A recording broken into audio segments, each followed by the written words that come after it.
Assalamualaikum everyone. This is the second video of chapter number 1. We have discussed first 8 questions in the last video, and let's start from the question number 9 in this video. What is justification of two strong peaks in the mass spectrum for bromine, while for iodine only one peak and 127 AMU is indicated at 127. अच्छा, अब इसमें दो cases हैं, एक bromine का है, एक iodine का है। तो जो ब्रोमीन है उसमें तो कह रहे हैं कि 2 पीक्स होती हैं और आयोडीन के केस में 1 पीक होती है।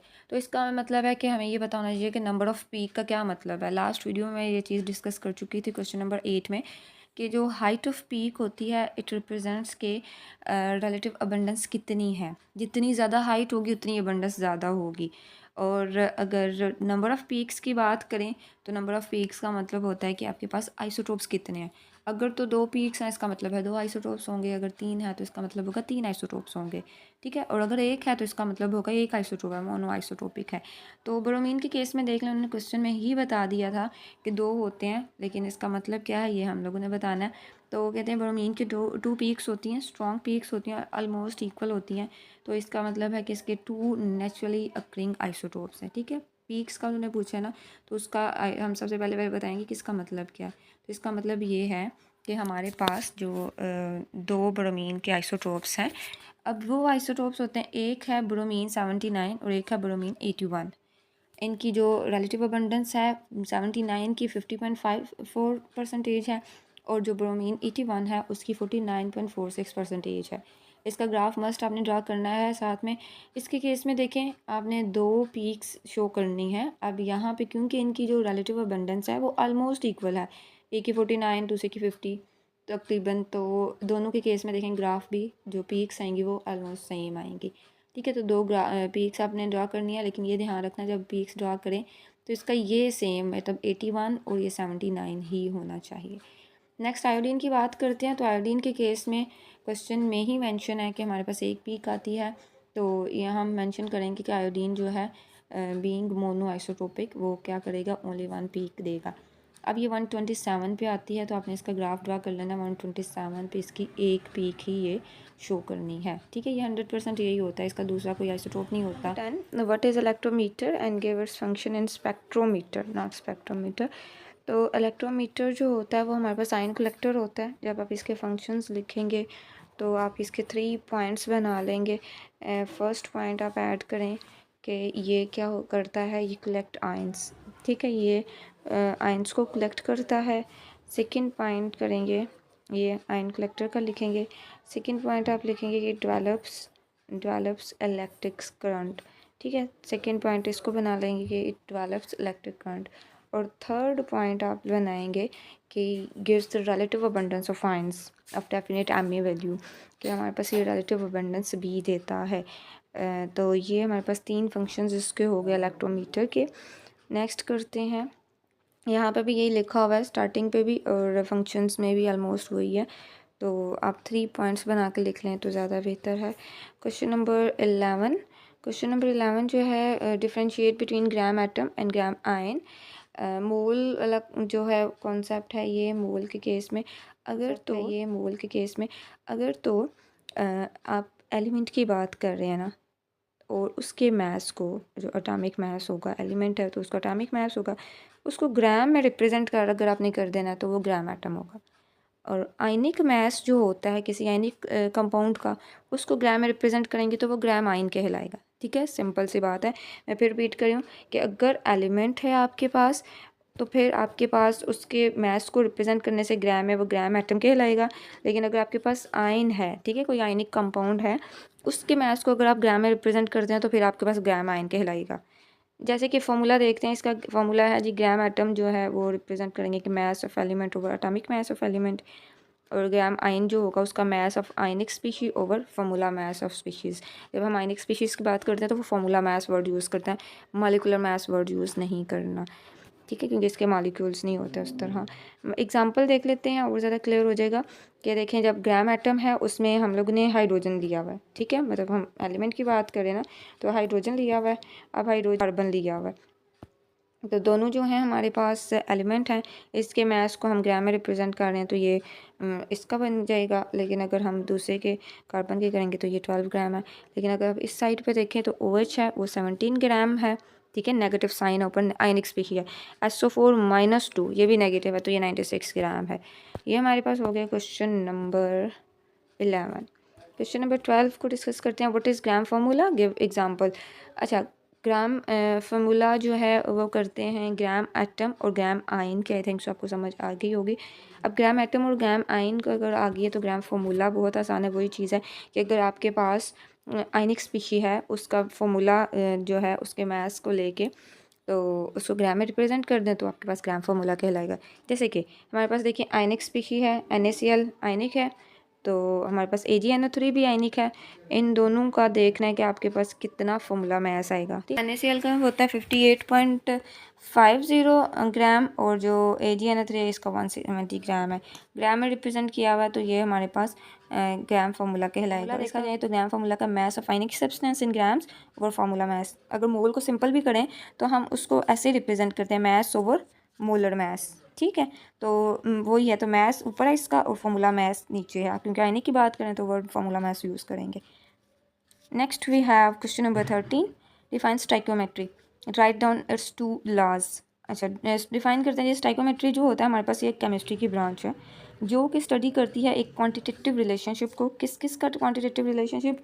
रिएक्टेंट्स का और प्रोडक्ट्स का, ठीक है।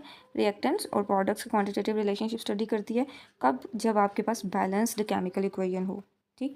ए का बैलेंस्ड केमिकल इक्वेशन लिखें, जैसे कि ये एग्जांपल के तौर पर लिखी हुई है 2H2 + O2 change into 2H2O, ठीक है। ये balanced chemical equation. Balanced chemical equation का मतलब है कि यहाँ पे हाइड्रोजन देखें 4 बनते हैं ना, और यहाँ पे भी देखें 4 है। यहाँ पे ऑक्सीजन 2 है तो यहाँ पे भी 2 है। एक मालिक्यूल में एक ऑक्सीजन है तो 2 मालिक्यूल्स हैं तो टोटल 2 ऑक्सीजन होंगे। तो ये आपके पास एक बैलेंस्ड केमिकल इक्वेशन है। तो ये इसमें अगर हम दोनों का रिलेशन देखेंगे ना तो वो स्टाइकोमेट्री कहलाएगा।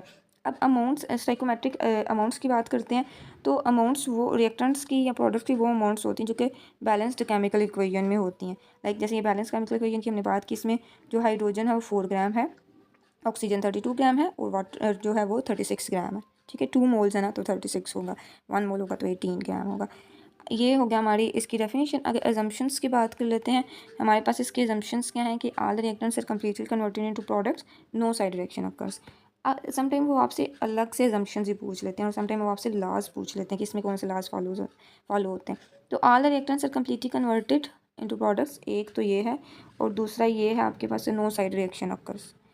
अगर हम इसकी बात करें कि कौन से लॉज होते हैं तो हमारे पास इस कैलकुलेशन के दौरान 2 लॉज फॉलोज होंगे, जो कंजर्वेशन ऑफ मास और साथ में लॉ ऑफ डेफिनेट प्रोपोर्शन, ठीक है। आ जाता है यहाँ पे डेफिनेट में, डेफिनेट प्रोपोर्शन, ये 2 लॉज फॉलो होंगे। समटाइम ये अलग अलग से पूछ लेते हैं असम्पशंस और लॉज, तो आप डेफिनेशन लिख के साथ में ये ऐड कर सकते हैं। Question number 14, how limiting reactant is identified.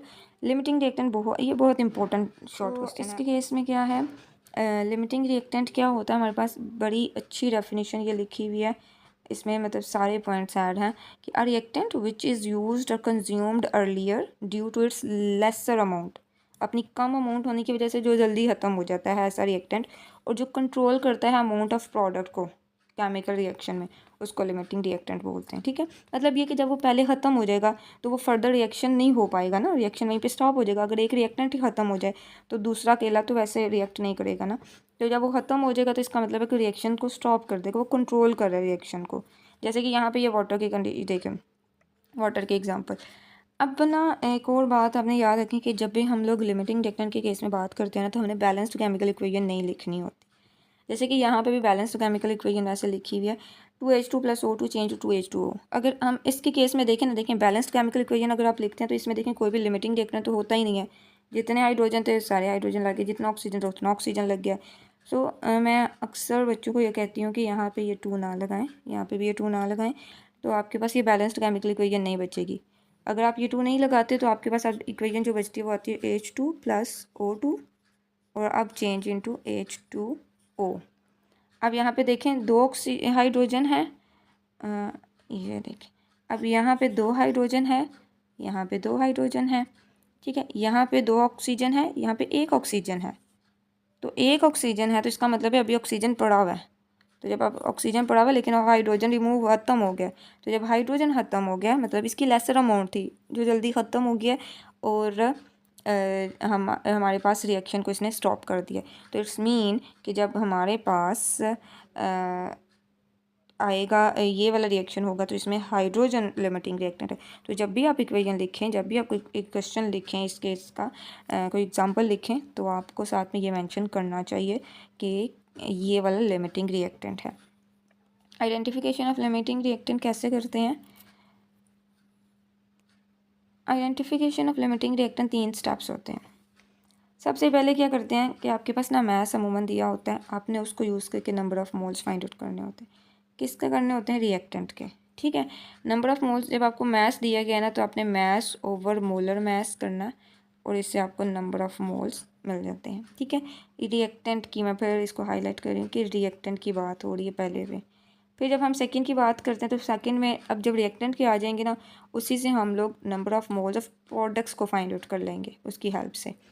और जब हमारे पास थर्ड पॉइंट लिखेंगे, अब नंबर ऑफ़ मोल्स आ गए हैं, अब हम लोगों ने आइडेंटिफाई ये करना है कि कौन सा रिएक्टेंट है जो कि प्रोड्यूस कर रहा है लीस्ट अमाउंट ऑफ प्रोडक्ट। जो सबसे कम प्रोडक्ट प्रोड्यूस कर रहा होगा उसी रिएक्टेंट को हम बोलेंगे इट्स अ लिमिटिंग रिएक्टेंट। अगर question number 15, calculate number of molecules of water in 10 gram of ice. अच्छा, ये ना माइंड में आपने रखना है कि अगर तो आपको आता है ना, जैसे यहाँ पे नंबर ऑफ़ वाटर हैं, मॉलिक्यूल्स ऑफ वाटर हैं, ठीक है, ये आपके पास नंबर ऑफ़ एटम्स पूछ लेते हैं, इस तरह का कोई भी मतलब नंबर पूछ लेते हैं ना अगर आपके एटम्स का या मॉलिक्यूल्स का, तो आपने जो मोल्स की डेफिनेशन वो याद की हुई है ना, मैस ओवर मोलर मैस, इसके साथ Na को मल्टीप्लाई कर देना। Na stands for Avogadro's number, ठीक है, उसका ये सिंपल है, तो उसको मल्टीप्लाई कर देना है। अगर तो आपको नंबर ऑफ़ मोल्स पूछेगी है, मोल्स, फिर तो सिंपल सिर्फ इतना सा ही करना है। लेकिन अगर आपको नंबर ऑफ़ मॉलिक्यूल्स पूछेंगे तो उसको Na के साथ मल्टीप्लाई कर दें, सिंपल। मोल्स फाइंड आउट अक्सर बच्चों को करने आते ही होते हैं, आसान सा काम है। मैथ्स और मोलर मैथ्स, जैसे यहाँ पे 10 ग्राम लिखा हुआ है मैथ्स है, तो मैथ्स जो है ये देखें 10 यहाँ पुट करेंगे, और मोलर मैस जो वाटर का होता है वो कितना 18 होता है, तो 10/18 मल्टीप्लाई बाय एवोगाड्रोस नंबर, इसको देखें सॉल्व करेंगे तो आपके पास ये वाला आंसर आएगा। सो 10 ग्राम ऑफ आइस कितना नंबर ऑफ मॉलिक्यूल्स होते हैं? 3.31 मल्टीप्लाई 10⁻23, इतने इसके मॉलिक्यूल्स होते हैं। Question number 16, how can the efficiency of a chemical reaction be expressed. Efficiency of reaction जो होता है वो कैसे एक्सप्रेस करते हैं? तो एफिशिएंसी को अगर मैं वन वर्ड आंसर करूँ तो परसेंटेज यील्ड से रिप्रेजेंट करते हैं। परसेंटेज यील्ड से जब हम केमिकल रिएक्शन किसी भी केमिकल रिएक्शन की एफिशिएंसी को कर रहे हैं तो परसेंटेज यील्ड फाइंड आउट करते हैं। परसेंटेज यील्ड कैसे फाइंड आउट करने हैं? वो फाइंड आउट हम लोग करते हैं थ्योरेटिकल और एक्चुअल यील्ड से। ठीक है, थ्योरेटिकल और एक्चुअल यील्ड है, जैसे ये फॉर्मूला लिखा हुआ है कि actual yield over theoretical yield करेंगे, क्योंकि ये परसेंटेज है, तो परसेंटेज जब होता है तो उसको मल्टीप्लाई करते हैं 100 के साथ, तो 100 के साथ मल्टीप्लाई करेंगे तो ये हमारे पास आ जाएगा परसेंटेज यील्ड, मतलब ये कि एफिशिएंसी आ जाएगी। यहाँ तक क्वेश्चन हम एंड नहीं करेंगे, हम लोग इसके कुछ पॉइंट्स ऐड करेंगे।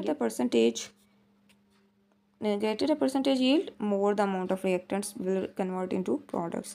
ठीक है, कि अगर आपके पास परसेंटेज यील्ड ज़्यादा आ गई है तो इसका मतलब है कि ज़्यादा रिएक्टेंट जो है वो प्रोडक्ट्स में कन्वर्ट हो गए। तो जितना ज़्यादा रिएक्टेंट्स प्रोडक्ट्स में कन्वर्ट होते हैं इसका मतलब उतनी ज़्यादा एफिशिएंसी ज़्यादा है उस रिएक्शन की। ठीक है, तो greater the percentage yield, higher will be the efficiency of reaction. Next करते हैं question number 17, last question of this video. N2 and CO have same number of electron, proton and neutron। अच्छा, सबसे पहले अब इसका ऐसा नहीं होता, कई बच्चों का मैंने देखा वो ऐसे अटैम्प्ट करते हैं कि सिंपल ना इतना सा लिख देते हैं, आंसर लिख दिया। ये सिर्फ इतना नहीं लिखना, आपको सबसे पहले ये एक्सप्लेन करना है कि N2 जो है इसमें 2 नाइट्रोजन होंगे। ठीक है, ये सामने सामने नज़र आ रहा है, ठीक है, लेकिन ये स्टूडेंट ने एक्सप्लेन करना होता है कि CO है तो इसमें एक कार्बन है, एक ऑक्सीजन है। फिर इनकी वो बता सकते हैं आप इलेक्ट्रॉनिक कॉन्फ़िगरेशन कि देखें जी, नाइट्रोजन जो होता है वो 714 होता है, ठीक है, और कार्बन 612 होता है। तो नाइट्रोजन की क्योंकि 2 हैं, तो जब आपके पास दो एटम्स होंगे तो इसका मतलब ये होगा कि आप ये दोनों को ऐड करेंगे इस तरह करके कि एक नाइट्रोजन का 7 है, दूसरे का 7 इलेक्ट्रॉन्स हैं, दोनों के 7 इलेक्ट्रॉन्स हैं, क्योंकि सेम है तो प्रोटॉन भी सेम और न्यूट्रॉन भी सेम होंगे। तो N2 के केस में टोटल हमारे पास 14 इलेक्ट्रॉन हो जाएंगे, 14p हो जाएंगे, मतलब प्रोटॉन 14 न्यूट्रॉन। अब CO की बात करते हैं, ये तो सेम था। अब CO में एक्चुअली क्या होता है कि कार्बन में 6 इलेक्ट्रॉन्स होते हैं, 6 ही प्रोटॉन होते हैं, 6 ही न्यूट्रॉन होते हैं। ऑक्सीजन में 8 होते हैं, इलेक्ट्रॉन भी, प्रोटॉन भी, न्यूट्रॉन। अगर हम इसका सम करें तो ये 14 टोटल बनता है, ठीक है। आगे 14 प्रोटॉन और आगे 14 न्यूट्रॉन। तो इसका मतलब ये हुआ कि वाकई N2 और जो CO हैं वो ये दोनों जो हैं वो same number of electrons, protons और न्यूट्रॉन्स रखते हैं। वो नंबर क्या है? 14, कि हमारे पास 14 होते हैं इलेक्ट्रॉन्स, प्रोटॉन्स और न्यूट्रॉन्स भी।